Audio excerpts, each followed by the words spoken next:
กันนกรอบวิหารราดพื้นเททรายล้างหน้าวิหารราวบันไดเหล็กสแตนเลสทาสีรอบวิหารเปลี่ยนระบบไฟฟ้าปรับปรุงทัศนียภาพวิหารบูรณะปฏิสังขรณ์ถาวรวัตถุภายในวัด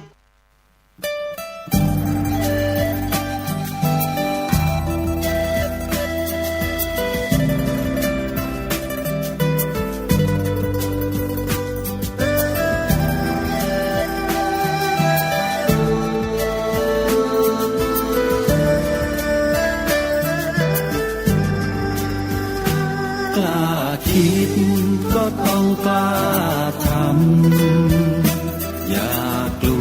วถ้าทำความดีเร่งศึกษาปัญหาให้ทันท่วงทีเมืองไทยจะพัฒนากว่านี้รายการดีคดีโลกคดีธรรมบรรยายความคิดเครื่องหมายแห่งสีทั้งสามงามถนัดขาวคือบริสุทธิ์สีสวัสดิ์หมายพระไตรรัตน์และธรรมะคุ้มจิตไทยแดงคือโลหิตเราใส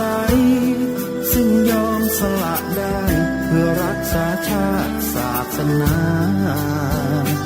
น้ำเงินคือสีโสภาอันจอมประชาถ้าโปรดเป็นของส่วนองค์จับริ้วเข้าเป็นไตรรงค์จึงเป็นสีธงที่รักแห่งเราชาวไทยทหารอวตารนำไปยงยุทธวิชัยวิชิตก็ชูเกียรติสยามประเทศไทยที่เจริญมั่นคงมาได้จนถึงทุกวันนี้มิได้เกิดขึ้นจากความหวาดกลัวอย่างคลาดเขลาแต่บรรพบุรุษไทยของเราทุกยุคทุกสมัยล้วนแต่มีความกล้าหาญและชาญฉลาดปกป้องเอกราชสร้างชาติให้เกิดความมั่นคงโดยมีธงแห่งพระไตรรัตน์เป็นเครื่องนำชัยจึงเป็นที่มาที่ไปของรายการคดีโลกคดีธรรมกล้าคิดก็ต้องกล้าทำอย่ากลัวถ้าทำความดีเร่งศึกษาปัญหาให้ทันท่วงทีเมืองไทยจะพัฒนากว่านี้รายการดีคดีโลกคดีธรรมรายการดีคดีโลกคดีธรรม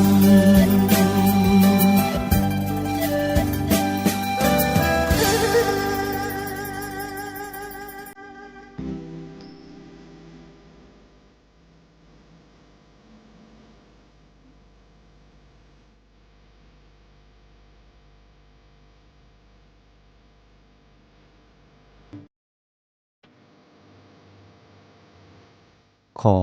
นอบน้อมพระรัตนตรัยขอถวายความเคารพพระมหาเถระพระเถรานุเถระทุกท่านขอความสุขความเจริญในธรรมจงบังเกิดมีแด่ท่านสาธุชนที่กำลังติดตามรับฟังรายการจากคลื่นวัฒนธรรมแห่งนี้ทุกท่านขอนำทุกฟังเข้าสู่รายการคดีโลกคดีธรรม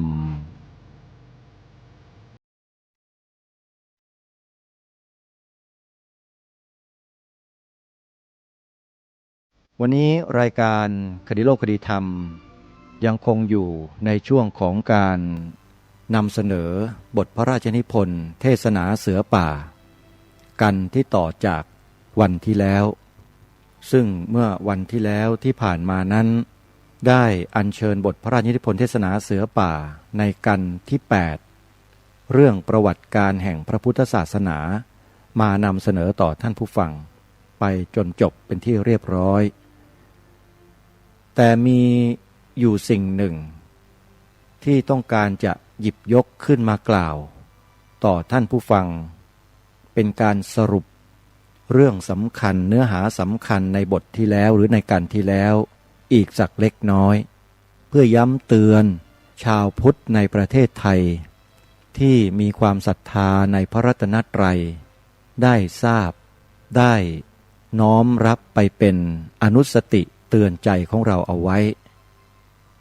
ในกันที่ 8ประวัติการแห่งพระพุทธศาสนานั้นมีอยู่ช่วงหนึ่ง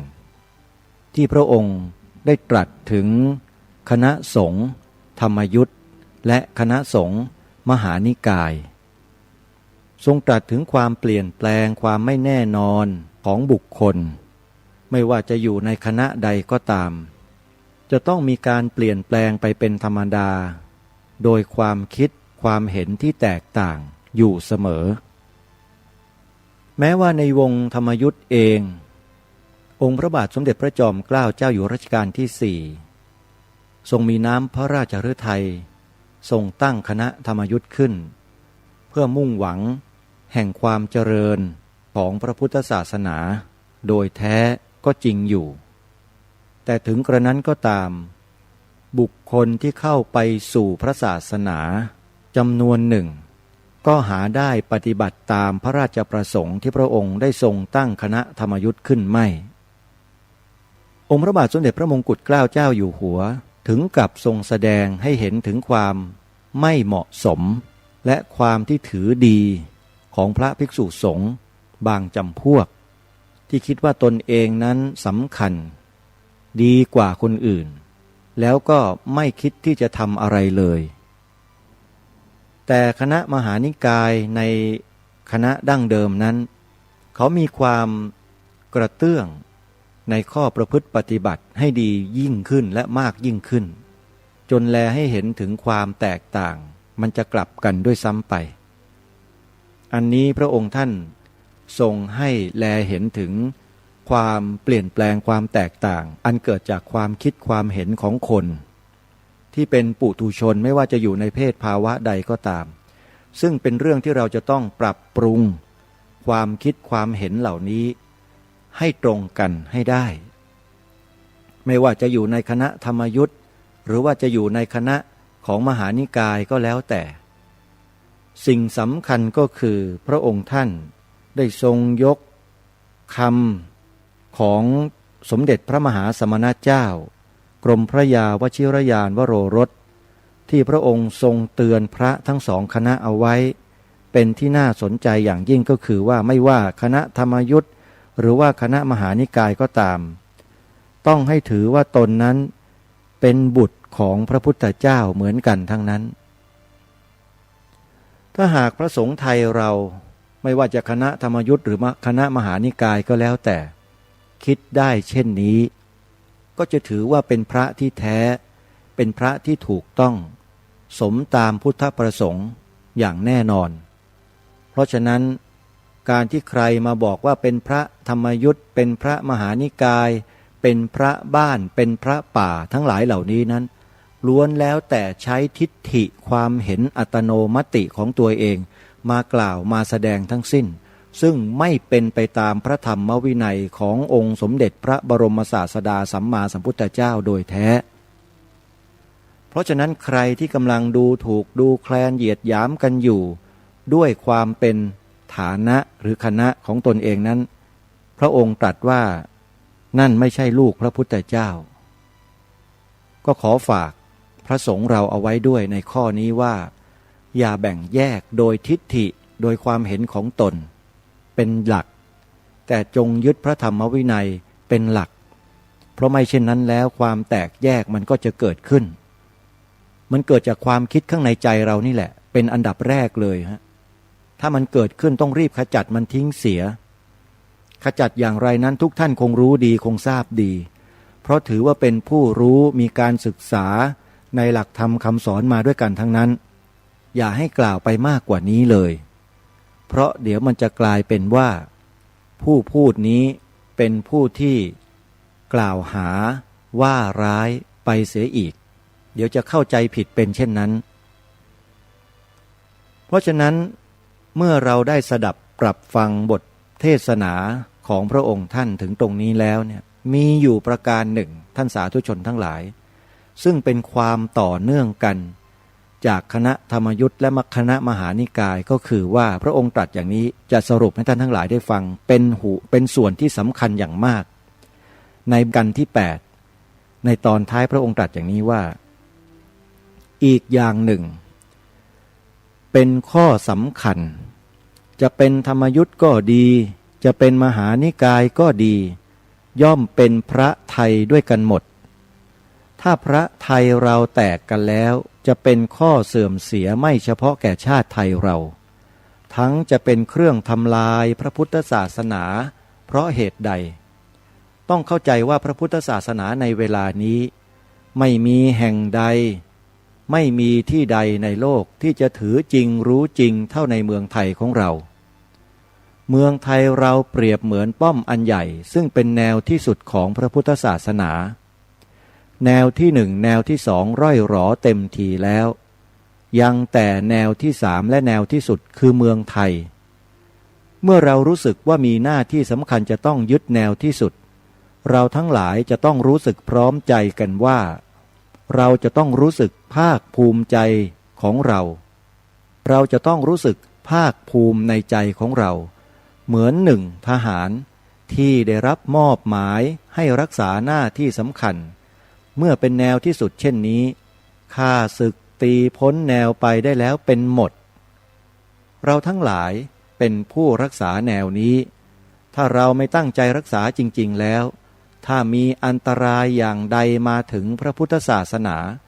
เราทั้งหลายจะเป็นผู้ที่ได้รับความอับอายด้วยกันเป็นอันมากเพราะเหตุฉะนี้เป็นหน้าที่ของเราที่เป็นทหารที่เป็นเสือป่า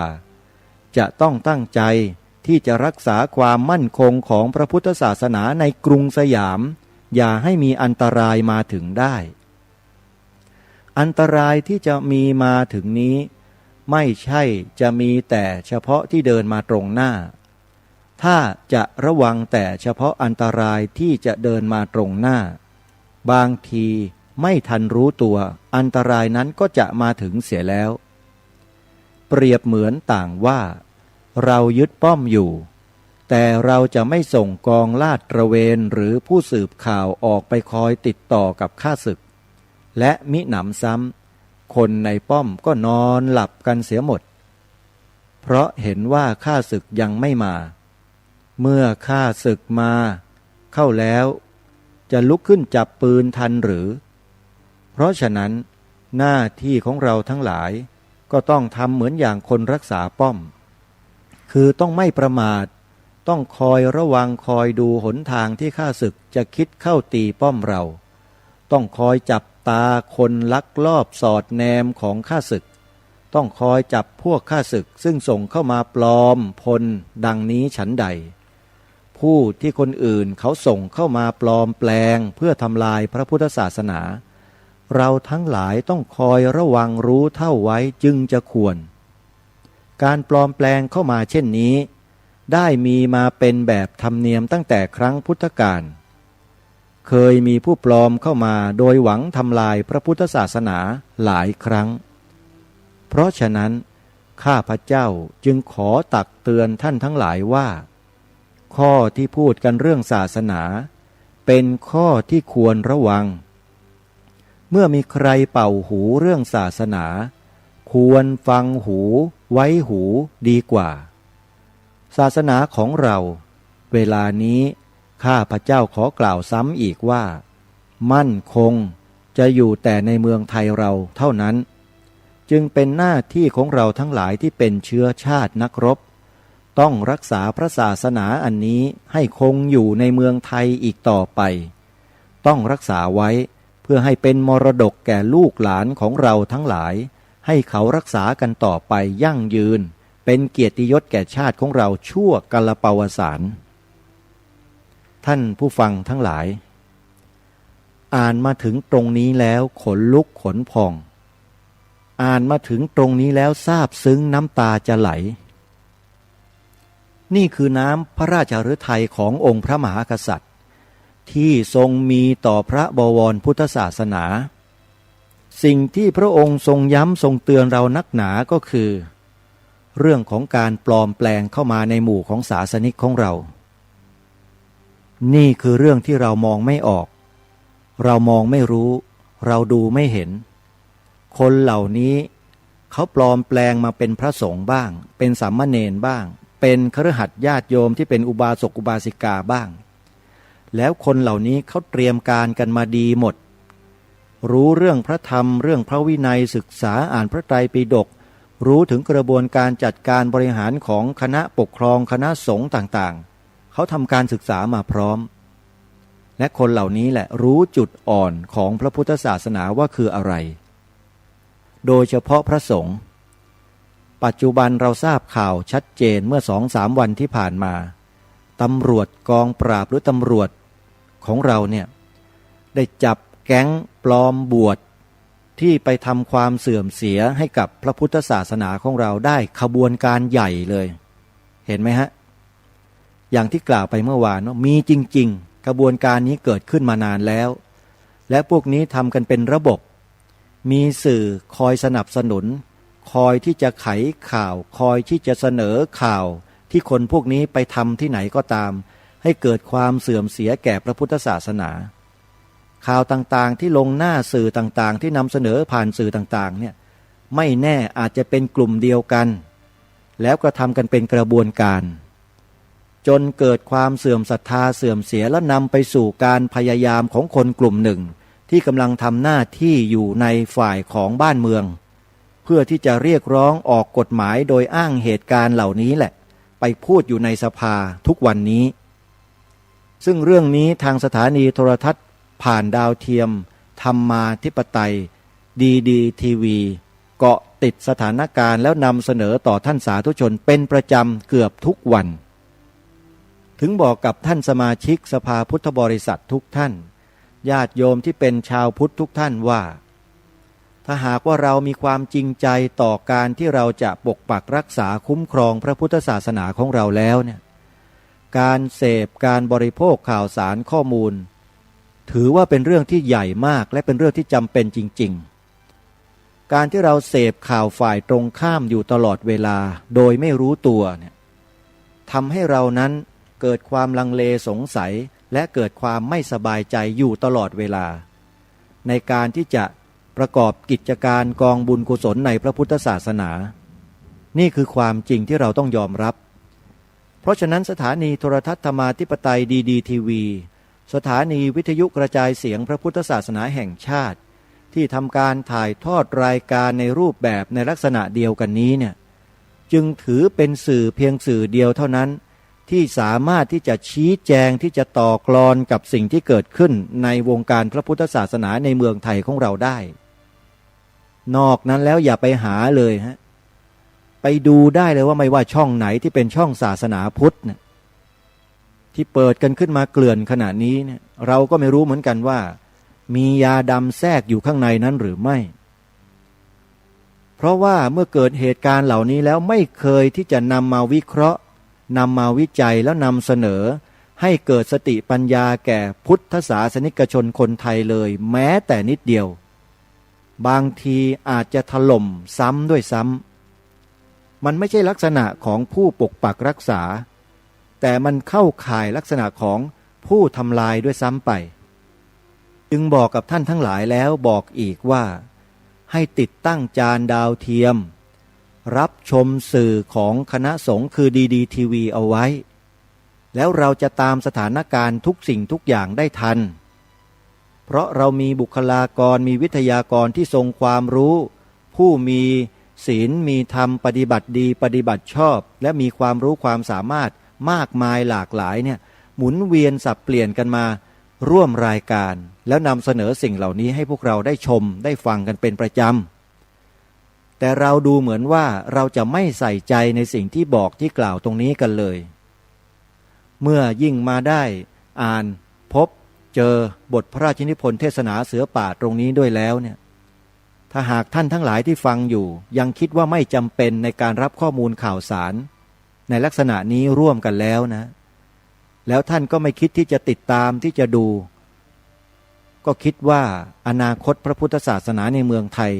ก็คงจะต้องเสื่อมสูญสลายไปเหมือนกับประเทศอินเดียประเทศบังคลาเทศประเทศอัฟกานิสถานประเทศอินโดนีเซียประเทศมาเลเซียก็เป็นได้มันไม่นานหรอกฮะ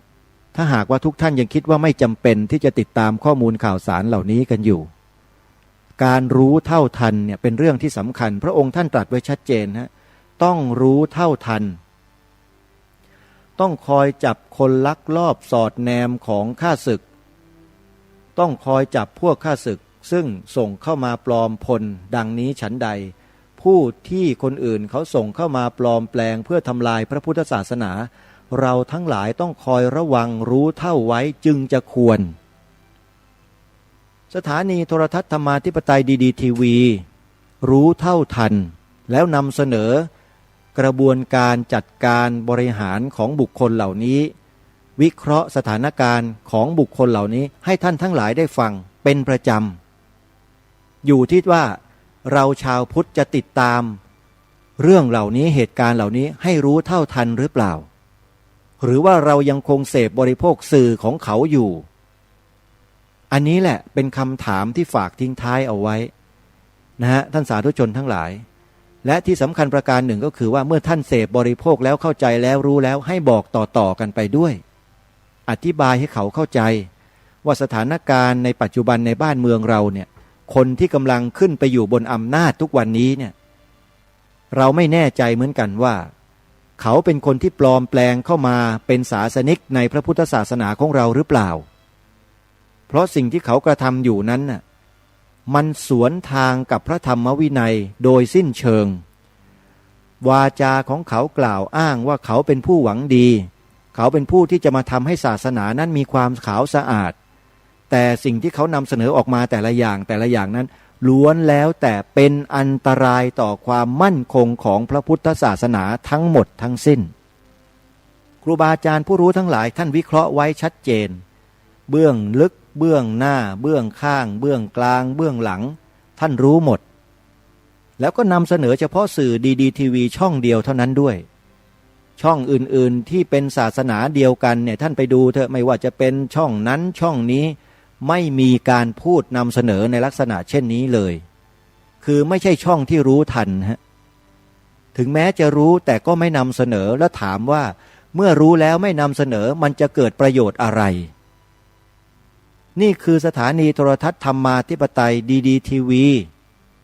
เป็นสื่อที่ต้องการให้แสงสว่างทางปัญญาแก่เหล่าบรรดาพุทธศาสนิกชนคนไทยทั้งประเทศและทั่วโลกให้ติดตามรับชมรับฟังกันนะฮะเมื่อได้อัญเชิญบทพระนิพนธ์เทศนาเสือป่ากันที่8มาอ่านแล้วเมื่อวานนี้ก็อดที่จะนำมาเสนอในช่วงท้ายที่เป็นสิ่งสำคัญตรงนี้แก่ท่านทั้งหลายอีกครั้งหนึ่งไม่ได้ก็เลยต้องสรุปอีกครั้งหนึ่งเพื่อเตือนสติพวกเราเอาไว้ว่าการติดตามข้อมูลข่าวสารในส่วนของพวกเรากันเองโดยเฉพาะสื่อดีทีวีและสถานีวิทยุที่ถ่ายทอดรายการอยู่ในขณะนี้เนี่ยเป็นเรื่องสำคัญมากถ้าเราไม่ฟังเราไม่ติดตามเราก็จะไม่รู้อะไรเลยและเราก็จะรับแต่ข่าวสารที่ถูกบิดเบือนของฝ่ายตรงข้ามอยู่อย่างเดียวเท่านั้นอันตรายอย่างยิ่งท่านสาธุชนทั้งหลายอันนี้ต้องขอบอกขอฝากเอาไว้ด้วยนะฮะทีนี้มาดูในกันต่อไปที่พระองค์ท่านตรัสไว้คือกันที่9กันที่9นี้ทรงตรัสไว้ในหัวข้อเรื่องความประพฤติแห่งพุทธศาสนิกทรงแสดงไว้ณวันที่16สิงหาคมพระพุทธศักราช2457มีเนื้อความดังต่อไปนี้ว่า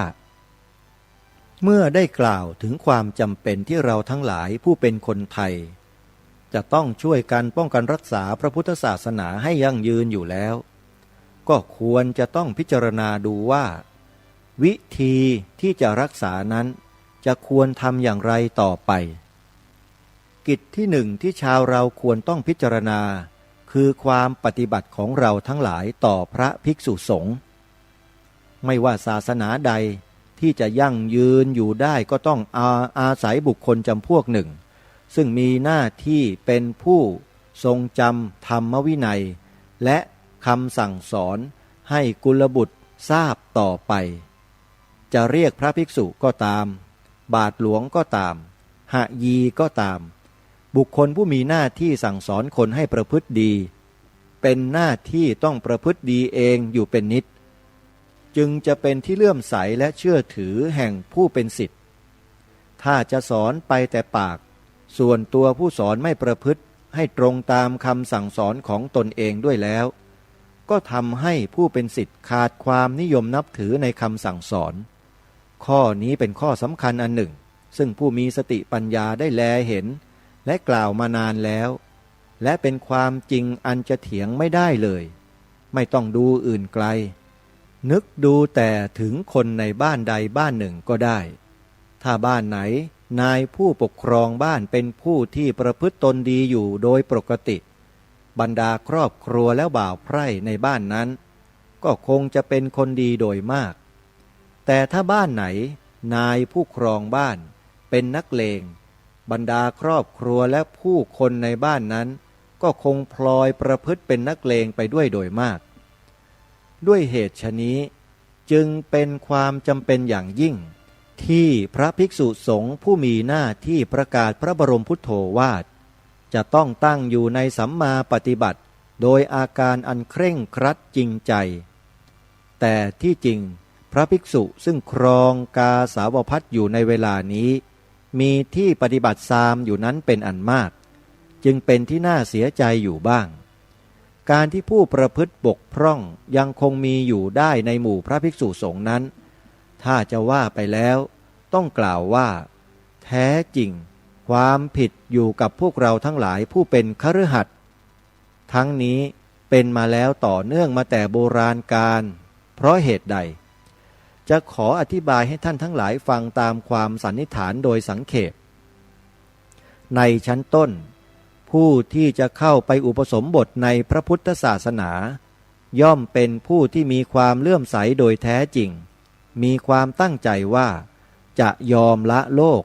คือละเคหสถานบ้านช่องและทรัพย์สมบัติทั้งปวงตัดห่วงใยในบรรดาสิ่งซึ่งเป็นเครื่องยึดเหนี่ยวใจไว้ในบ้านเพื่อจะได้มีความมุ่งทำประโยชน์ให้แก่ฝูงชนโดยทรงสั่งสอนให้รู้จักหนทางปฏิบัติชอบผู้ที่ละบ้านและสมบัติอันมีแก่ผู้ครองบ้านเพื่อออกไปอุปสมบทในพระศาสนาเช่นนี้ตามภาษาข้างวัดเรียกว่าบำเพ็ญเนกขัมมะบารมีหรืออีกในหนึ่งเรียกตามภาษาสันสกฤตว่าเนสกรมก็การที่ตัดความห่วงใยในสิ่งทั้งปวงซึ่งชนโดยมากเห็นอยู่ว่าเป็นของพึงปรารถนาและเป็นเครื่องบำรุงความสุขเช่นนั้นใครๆก็ย่อมเห็นว่าเป็นการยากที่จะทำได้เพราะฉะนั้นจึงพากันรู้สึกว่าผู้ใดที่ทำได้เช่นนั้นต้องนับว่าเป็นคนอัศจรรย์ผิดกับชนทั่วไปเพราะเป็นผู้ที่มีใจกล้าหาญบากบั่นข่มจิตใจตนเองให้ฝืนสิ่งซึ่งเป็นสามัญลักษณะคือความเป็นอยู่โดยปกติแห่งชนทั้งหลายนั้นได้เพื่อมุ่งจะทำประโยชน์แก่เพื่อนมนุษย์โดยทางสั่งสอนเพื่อประพฤติให้ประพฤติเป็นธรรมไม่เบียดเบียนกันให้ได้อยู่ด้วยกันโดยผาสุกเพราะไม่คิดร้ายแก่กันผู้ที่ยอมสละสิ่งซึ่งคนโดยมากย่อมเป็นห่วงและเป็นนิยมอยู่เพื่อกระทำหน้าที่สั่งสอนเพื่อนมนุษย์เช่นนี้จึงเป็นผู้ที่สมควรที่จะได้รับความเคารพนับถือแห่งคนอื่นซึ่งไม่สามารถจะข่มจิตให้น้อมไปในทางเนกขัมมะเช่นนั้นบ้างนี้เป็นสาเหตุให้คนเราเคารพนับถือพระภิกษุสงฆ์นอกจากที่รู้สึกนับถือนั้นยังมีความรู้สึกอยู่อีกอย่างหนึ่งคือรู้สึกว่า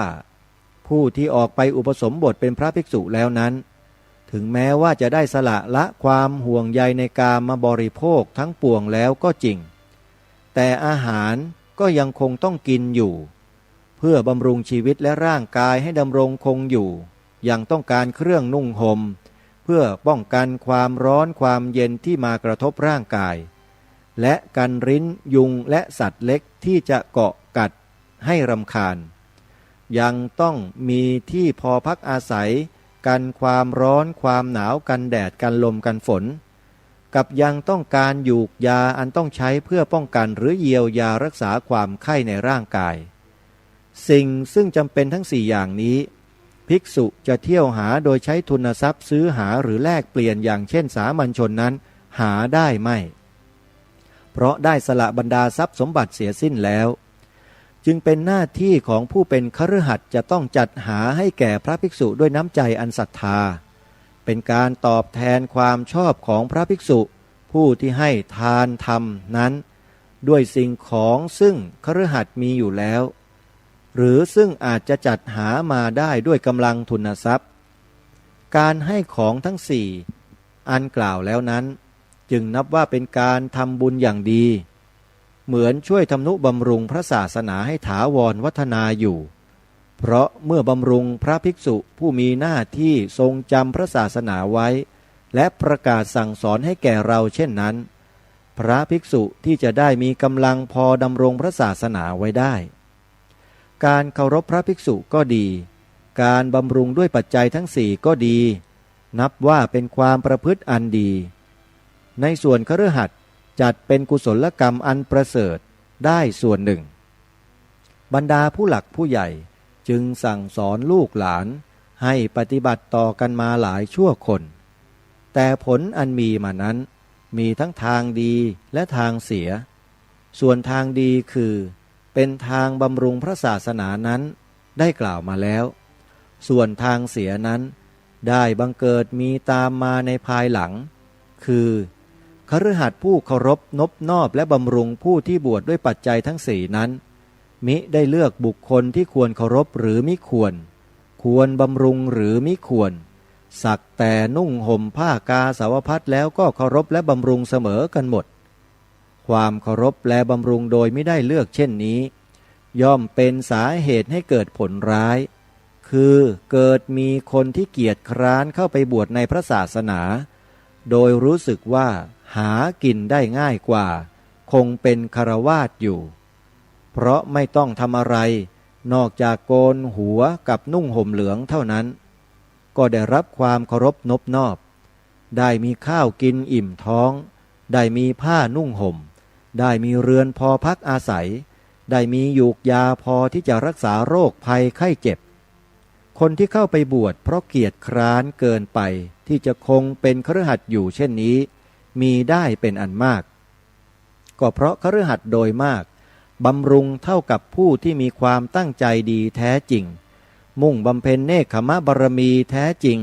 พระศาสนาจึงกลายเป็นที่อาศัยแห่งผู้ที่ปรารถนาเอาเปรียบแก่เพื่อนมนุษย์โดยรับความบำรุงของเพื่อนมนุษย์ฝ่ายเดียว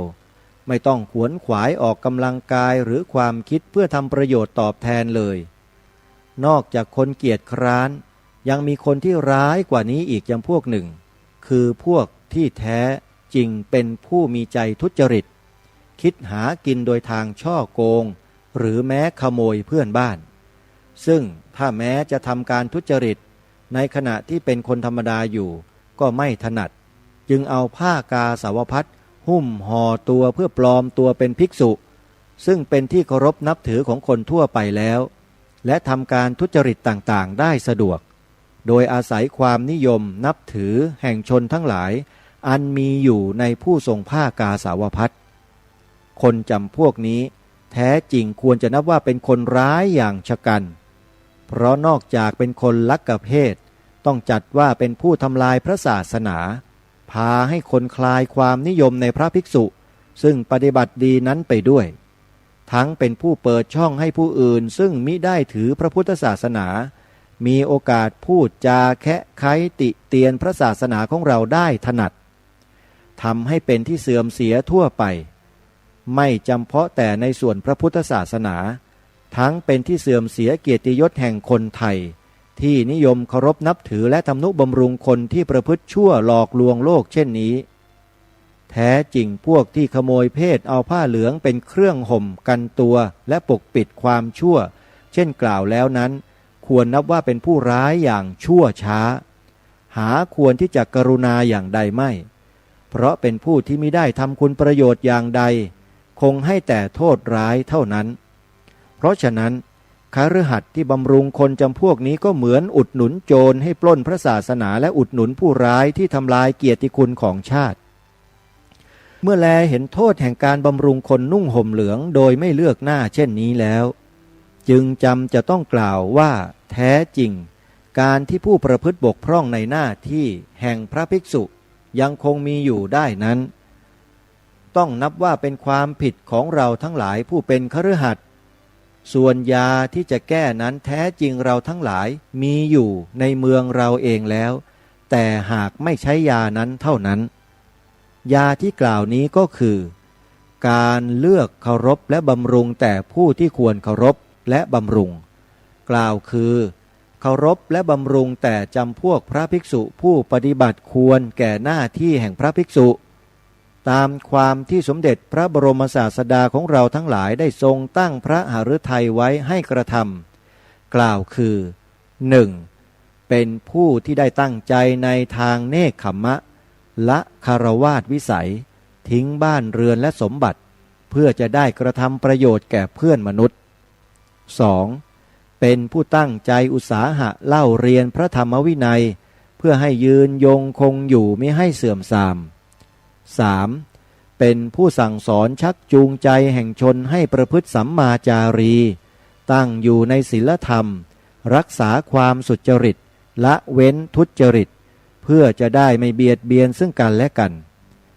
4. เป็นผู้ประพฤติตนดีงามเป็นตัวอย่างแก่สามัญชน 5. เป็นผู้ที่ไม่เอาเปรียบเพื่อนบ้าน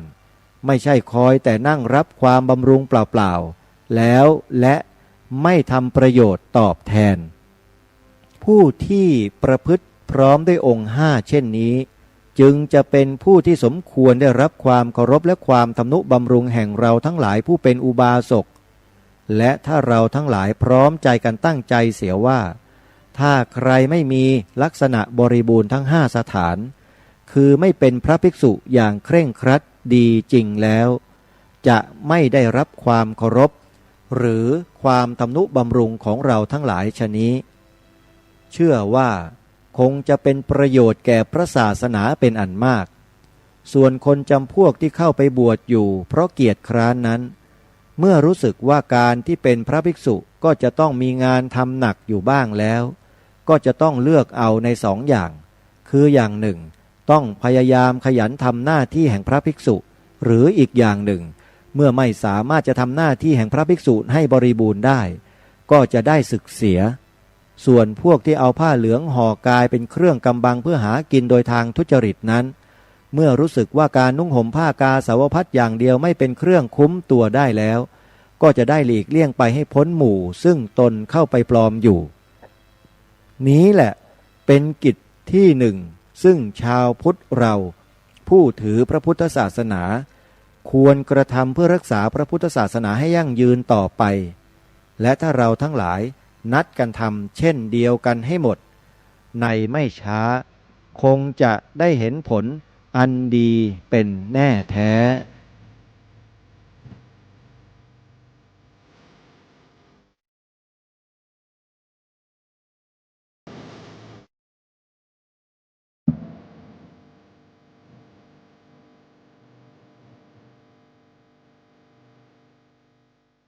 ท่านสาธุชนท่านผู้ฟังทั้งหลายบทพระธรรมเทศนาในกันนี้กันที่9ซึ่งเป็นกันที่พระองค์ทรงย้ำให้คฤหัสถ์ญาติโยมทั้งหลายเนี่ยได้รู้จักบำรุงพระภิกษุสงฆ์ในพระศาสนาให้รู้จักเลือกเฟ้นให้รู้จักดูให้รู้จักทำความเข้าใจกับพฤติกรรมลักษณะอาการของผู้ที่ครองผ้ากาสาวพัดด้วยไม่ใช่เห็นห่มเหลืองๆแล้วก็เข้าไปทำนุบำรุงใส่บาตรใส่ซองใส่อะไรให้อันนี้ก็ถือว่าเป็นการบำรุงพวกโจรโดยไม่รู้ตัวเช่นกันเพราะฉะนั้นท่านสาธุชนทั้งหลายเมื่อเราได้สดับรับฟังองค์พระบาทสมเด็จพระมงกุฎเกล้าเจ้าอยู่หัว ได้ทรงแสดงเทศนาในลักษณะเช่นนี้แล้วเนี่ยเชื่อเหลือเกินว่าพวกเราทั้งหลายคงมีความเข้าใจถึงสถานการณ์ของพระพุทธศาสนาในประเทศไทยของเราในขณะนี้เพิ่มมากขึ้นอย่างที่กล่าวมาตอนต้นรายการซึ่งเป็นบทสรุปของกันที่8ที่ผ่านมาที่บอกว่าพระองค์ท่านทรงย้ำให้พวกเราเนี่ยคอยสอดแนมคอยดูคนที่ปลอมเข้ามาแล้วมาทำลายพระพุทธศาสนาของเราอย่างนี้เนี่ยต้องจัดการให้หนักนะจัดการให้เฉียบขาดอย่าไปยอมที่จะน้อมกายน้อมใจทำนุบำรุงเด็ดขาดไหนๆก็พูดเรื่องนี้แล้วขอบอกเป็นความรู้แก่ญาติโยมสาธุชนเอาไว้ณที่นี้ว่าการที่เราจะทำนุบำรุงพระภิกษุโดยเฉพาะในช่วงเช้าที่เดินบิณฑบาตเนี่ยโยมต้องรู้จักสังเกตสักนิดนะฮะรูปไหนที่มีพฤติกรรมแปลกๆยืนบิณฑบาตถ่ายอาหารในบาตรลงไปในถุงในอะไรอยู่อย่างต่อเนื่องแล้วมีพฤติกรรมที่นำอาหารนั้นไปขายต่อหรือว่านำไปทิ้งหรืออะไรก็แล้วแต่เราต้องระวังอันนี้ให้ตั้งข้อสังเกตตั้งข้อสันนิษฐานไว้ก่อนเลยว่าไม่ใช่พระภิกษุที่ถูกต้องตรงตามพระวินัยของพระพุทธเจ้าแล้วอีกประเภทหนึ่งยิ่งหนักญาติโยมสาธุชนญาติโยมจะใส่บาตรยืนรอพระที่เคยใส่ประจำอยู่แต่แล้วก็มีพระรูปหนึ่งเดินรี่เข้ามาเลยเห็นโยมยืนถืออาหารถือของใส่บาตรเดินเข้ามายืนอยู่ต่อหน้าครั้นโยมจะไม่ใส่ก็เดี๋ยวจะถูกผู้คนกล่าวหาว่าพระมายืนต่อหน้าแล้วไม่ใส่บาตรก็จะเป็นการอับอายก็เลยต้องใส่จำต้องใส่ไปไอ้พระแบบนี้เนี่ยก็อย่าไปทำนุบำรุงมันพูดกันตรงๆนะฮะเห็นญาติโยมถือซองปัจจัยอยู่จะใส่บาตรแทนที่จะเดินมาด้วยความสำรวมแทบจะวิ่งจีวรปลิวรีเข้ามาเลยน้ำลายยืดไอ้อย่างนี้ก็ไม่ควรที่จะให้ไม่ควรที่จะใส่นี่แหละลักษณะแบบนี้แหละญาติโยมมีอยู่ในพระศาสนาของเราไอ้บวชมาแบบนี้หรือว่าเอาผ้ามาห่มกายแบบนี้สันนิษฐานได้2 ข้อคือ 1. เป็นประเภทที่เกียจคร้าน 2. เป็นประเภทที่ปลอมเข้ามาเพราะฉะนั้นต้องเลือกต้องดูให้ดีพระที่เขาอยู่อย่างสงบเสงี่ยมอยู่อย่างสันโดษเนี่ยเขาจะเดินบิณฑบาตเนี่ยโดยความสำรวมแล้วก็ไม่วิ่งรี่เข้าไปแย่งซองปัจจัยญาติโยมหรือแย่งอาหารที่โยมใส่บาตรเขาจะรู้จักสมณะสารูปเมื่อบิณฑบาตได้พอสมควรแล้วเขาก็เดินกลับพระแบบนี้แหละจะต้องอุดหนุนสนับสนุนส่งเสริมแล้วถ้าจะให้ดีเนี่ยตามไปดูซิว่าพระเหล่านี้ไม่ว่าจะเป็นฝ่ายเกียรติคร้านฝ่ายที่เอาผ้าเหลืองมาห่มปลอมเข้ามาก็ดีหรือพระที่ท่านเดินด้วยอาการสำรวมก็ดีรู้จักตามไปดูบ้างว่าท่านอยู่ที่ไหนแล้วก็ว่ามันอยู่ที่ไหนนะไปเอาข้อมูลมาตามไปให้เห็นแต่นี่พวกเราไม่เป็นหูเป็นตาอะไรให้เลยฮะพอใส่บาตรเสร็จก็ถือว่าไม่ใช่ธุระหน้าที่แล้วกลับพวกโจรมันก็เจริญเติบโตขึ้นทุกวันในบ้านในเมืองนี่คือสิ่งที่ขอบอกกับพวกเราเอาไว้เตือนไว้ทั่วประเทศเลยนะฮะเพราะว่าได้ข้อมูลมาจากผู้ที่ไปเห็นมาด้วยตาตัวเองมีพระท่านไปเดินธุดงค์อยู่ในป่าท่านไปเจอสำนักหนึ่งตั้งอยู่ในป่าแล้วก็มีคนโกนหัวห่มเหลืองเหมือนพระเนี่ยเต็มไปหมดเลยไปตั้งกลุ่มกันอยู่ในนั้นไม่รู้ว่าจะเป็นสำนักหรือไม่สำนักก็ไม่รู้แต่ได้ไปอยู่กันในป่านั่นแหละแล้วเสร็จแล้วพอจะเข้าไปพักมีพระรูปหนึ่งเขาบอกว่าท่านอย่ามาพักเลยท่านไปทางนู้นเถอะพอ2 ทุ่ม3 ทุ่มพระรูปนี้ก็เดินไปบอกกับพระที่เดินธุดงค์เหล่านั้นบอกว่าท่านที่ผมให้ท่านมาอยู่ตรงนี้เนี่ยเพราะไม่อยากให้ท่านเนี่ยได้ไปเห็นไปเจออะไรที่ท่านไม่คาดคิดแล้วเขาก็เล่าเรื่องต่างๆของบุคคลกลุ่มนี้เนี่ยให้กับพระที่เดินธุดงค์นี้ฟังปรากฏว่าพระทั้งหลายที่เราเห็นโกนหัวห่มเหลืองนั้นไม่ใช่พระเลยแม้แต่คนเดียวเป็นฝ่ายตรงข้ามที่เขาต้องการทำลายพระพุทธศาสนา แล้วมาปลอมบวชกันแล้วมาอยู่กันเป็นกลุ่มเป็นก้อนเมื่อถึงเวลาออกปฏิบัติการก็จะเริ่มออกไปตามจุดต่างๆของบ้านของเมืองของประเทศของชุมชนเนี่ยแล้วก็ไปสร้างปัญหาให้เกิดขึ้นไปกระทำความเลวระยำต่ำช้าที่ออกเป็นข่าวทั้งหลายอยู่นี่แหละญาติโยมสาธุชนทั้งหลายให้รู้ด้วยว่าส่วนหนึ่งมาจากไอ้กลุ่มคนขบวนการพวกนี้แหละที่ทำลายศาสนาพุทธในบ้านในเมืองญาติโยมสาธุชนเคยเห็นพวกนักข่าวพวกสื่อโทรทัศน์ใหญ่ๆที่นำเสนอข่าวไม่ดีของพระสงฆ์ในแต่ละวันแต่ละช่วงเนี่ยมันเคยติดตามไปหาประวัติของบุคคลที่ทำความเลวพวกนี้บ้างไหมไม่เคยมีเลยฮะที่จะนำมาเสนอต่อประชาชนผู้เสพบริโภคข่าวพอเสนอข่าวระยำพวกนี้ให้คนเสื่อมศรัทธาแล้วสื่อพวกนี้ก็ปิดเงียบหายหมดเลยไม่เคยไปสืบไปหาเลยทั้งที่มีเงินมหาศาลเป็นพันล้านฮะจากการทำธุรกิจของสื่อมวลชนของตัวเองนี่หรือคือการปกป้องพระศาสนาส่งเสริมพระศาสนามันเป็นการทำลายซะมากกว่าเพราะฉะนั้นสื่อก็เป็นตัวหนึ่งฮะที่เป็นตัวทำลายพระศาสนาของประเทศชาติบ้านเมืองของเราขอบอกเลยนี่แหละเป็นสิ่งที่เราจะต้องช่วยกันระวังช่วยกันป้องกันอย่างน้อยเวลาเราเสพบริโภคข่าวของพระไอ้พวกปลอมบวชเนี่ยที่ถูกตีแผ่ออกหน้าสื่อทั้งหลายไปกระทำระยำตำบอลทั้งหลายที่เกิดขึ้นหน้าสื่อต่างๆเนี่ยให้ตั้งข้อสันนิษฐานไว้เลยว่าไอ้พวกนี้เริ่มอีกแล้วกระบวนการทำลายพระศาสนามันเริ่มอีกแล้วพระดีๆเนี่ยเขาไม่ทำดอกแบบนี้นะญาติโยมสาธุชนไอ้นี่มันไม่มีการศึกษาแล้วก็มีเจตนาทำลายพระศาสนาทั้งนั้นเลยแล้วสื่อก็เหมือนกันก็มีเจตนาเหมือนกันที่จะทำลายเพราะอะไรเพราะไม่เคยนำเอาเบื้องหลังเบื้องลึกไปสืบหาไอ้คนเหล่านี้เลยว่ามันมาจากไหนเราน่ะมีข้อมูลชัดเจนไปเจอโดยบังเอิญฮะพระเดินธุดงค์ไปเห็นแล้วก็ที่จังหวัดชัยภูมิก็เคยมีหมู่บ้านปลอมบวชตอนนี้ไปอยู่สุพรรณบุรีจับได้ล่าสุดเมื่อ 2-3 วันออกข่าวคลึกโครมอยู่นะเห็นไหมฮะ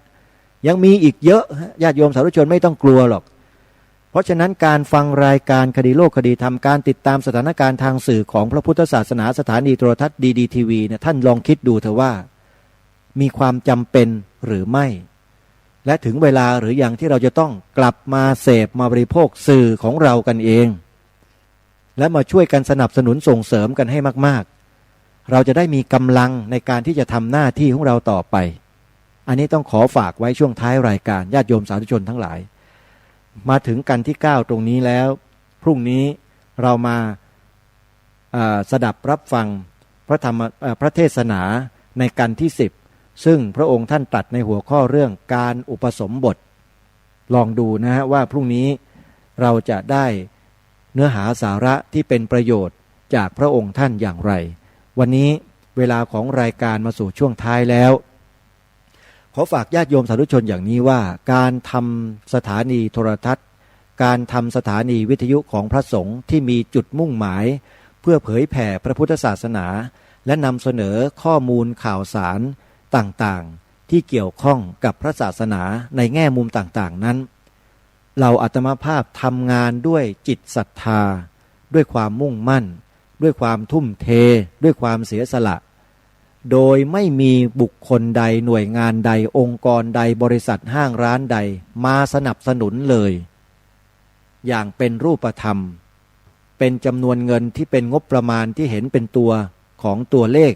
ใหญ่ๆไม่มีเลยแม้แต่คนเดียวหรือคณะเดียวหรือบริษัทเดียวมีแต่ศรัทธาญาติโยมที่ฟังรายการและบริจาคกันมามากบ้างน้อยบ้างคนละเล็กคนละน้อยผสมกันเป็นเงินก้อนแล้วไปใช้จ่ายค่าเชื่อมสัญญาณดาวเทียมค่าถ่ายทอดดาวเทียมในแต่ละวันตรงนี้จึงเป็นความหนักที่เหล่าอาตมาภาพต้องรับผิดชอบกันอยู่จึงขอฝากญาติโยมสาธุชนว่าในนามของรายการคดีโลกคดีธรรมขอเชิญชวนญาติโยมได้มีส่วนร่วมสนับสนุนการทำสื่อในลักษณะเช่นนี้กับทางคณะสงฆ์ด้วยถ้าใครต้องการจะร่วมกับรายการคดีโลกคดีธรรมเพื่อสนับสนุนส่งเสริมสื่อในลักษณะเช่นนี้ก็สามารถติดต่อเข้ามาได้ท่านสาธุชนทั้งหลายยินดีที่จะเป็นสะพานบุญให้ จะทำในนามของรายการคดีโลกคดีธรรมของเราก็ได้ที่เราสดับรับฟังกันอยู่เป็นประจำตรงนี้นะฮะแล้วแต่กำลังของเราที่จะร่วมเมื่อได้จำนวนปัจจัยมาแล้วเราก็จะนำไปทอดผ้าป่าเมื่อถึงเวลาในนามของรายการคดีโลกคดีธรรมท่านทั้งหลายคิดว่าเป็นอย่างไรได้นะทุกวันนะกลางวันนะจนถึง3 ทุ่มวันนี้เวลาของรายการหมดลงแล้วก็ขอทิ้งท้ายไว้ด้วยบทเพลงที่ทำให้เราเกิดความสำนึกในความรักชาติศาสนาพระมหากษัตริย์ร่วมกันซึ่งขับร้องโดยนักร้องชื่อดังนะฮะเป็นใครอย่างไรนั่นเดี๋ยวเราลองมาติดตามรับฟังกันเพราะว่าเพลงทั้งหลายเหล่านี้นักร้องเหล่านี้ร้องด้วยความเสียสละร้องด้วยความตั้งใจในการที่จะช่วยกันปกปักรักษาความเป็นไทยของเราไว้นะฮะเพลงนี้มีชื่อว่าชาติไทยคงอยู่อันนี้ชื่อจะเป็นอย่างนี้หรือไม่อย่างไรก็ตามแต่เนื้อหาสาระนั้นท่านลองติดตามรับฟังดูกันแล้วกันว่าเป็นอย่างไรขอความสุขสวัสดีจงมีแด่ท่านสาธุชนผู้ฟังทุกท่านทุกคนเทินขอเจริญพรมือกำดาบมันข้านั้นไม่คิดกลัวตายพี่น้องทั้งหลายรวมใจผนึกกำลังข้าชื่อพ่อเป็นหญิงขอนำทางงานครัวปล่อยวางเพื่อล้างเหล่าไพรีทับศึกเป็นชาวหัวใจข้าไม่เคยกลัวมันมาทำชั่วหวังแย่งชาติเรานี้ข้ายอมไม่ได้จะฟาดฟันไม่ปราณีนายกองสุขีวันนี้ข้าขอ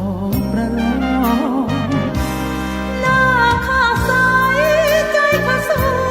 ศัตรูทุกหน้าดินแดนนี้นั้นไทยเราเป็นเจ้าของมันหรือจะถือสิทธิ์มาครอบครองคงจะต้องข้ามศพของข้านี้ไปถึงตัวข้าตายขอไว้แค่ไทยยืนนานบ้านโพสาวหารข้านั้นได้รักษาไว้ให้ลูกหลานมีพื้นปัฐภีอาศัยแม้ชีพมันก็ภูมิใจที่ไทยยังอยู่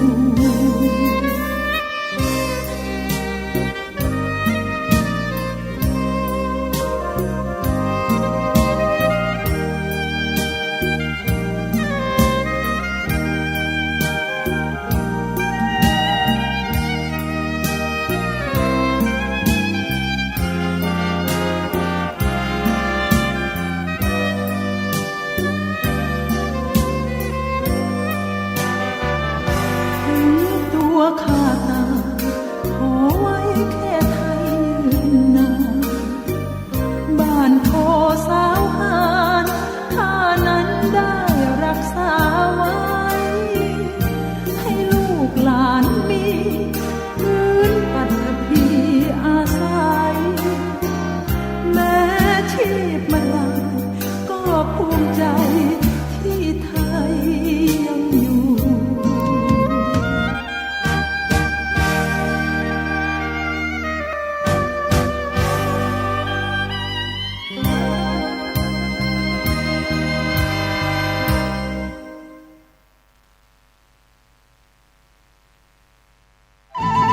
ที่จบไปแล้วนั้นเป็นรายการคดีโลกคดีธรรมดำเนินรายการโดยพระครูปลัดณรงค์ฤทธิ์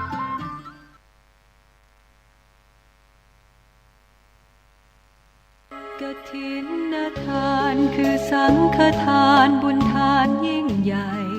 ขอเชิญร่วมทำบุญทอดกฐินสามัคคี ถวายวัดทุ่งป่าเก็บตำบลหนองหานอำเภอสันทรายจังหวัดเชียงใหม่ในวันพุธ พุธที่ 5 เดือนพฤศจิกายน พุทธศักราช 2568 นี้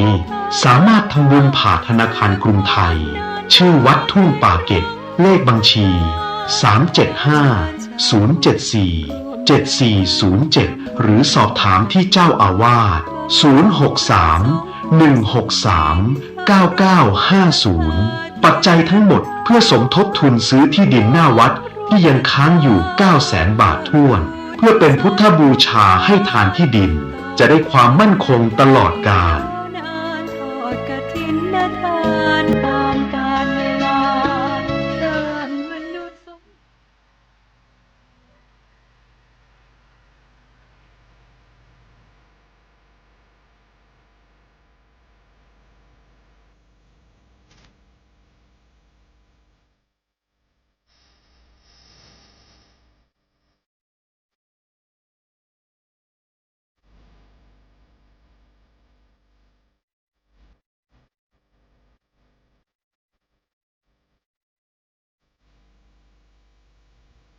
งานเผยแผ่เป็นหัวใจสำคัญของพระพุทธศาสนา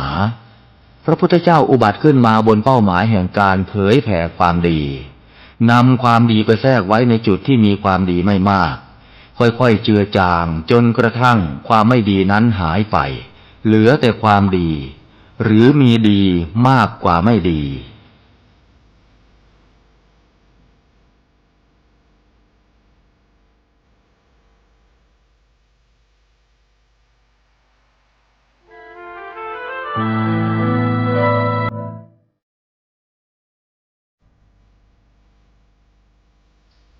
นักเผยแผ่จึงเปรียบเสมือนหมอที่วินิจฉัยโรคแล้วค่อยๆทดลองยาเมื่อเห็นว่าให้ยาถูกโรคก็คอยดูแลไม่ให้เกิดโรคแทรกซ้อนตามขึ้นมาอีกหมอต้องไวต่อการเรียนรู้เรื่องโรคและวิธีรักษาโรคฉันใดพระสงฆ์ซึ่งเป็นเสมือนจิตแพทย์ของสังคมก็ไวต่อการเปลี่ยนแปลงของโลกและวิธีบำบัดโรคที่มากับโลกฉันนั้น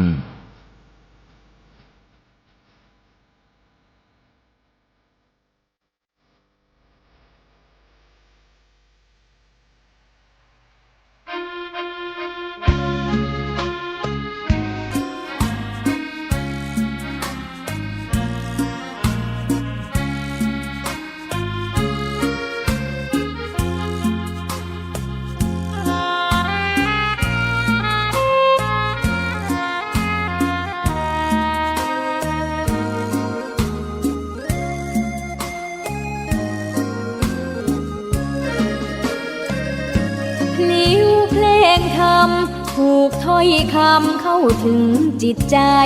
ฟังรายการวิทยุเสียงใสส่งถึงใจไปสู่ปลายนาสารธรรมน้อมนำมองพระศาสดา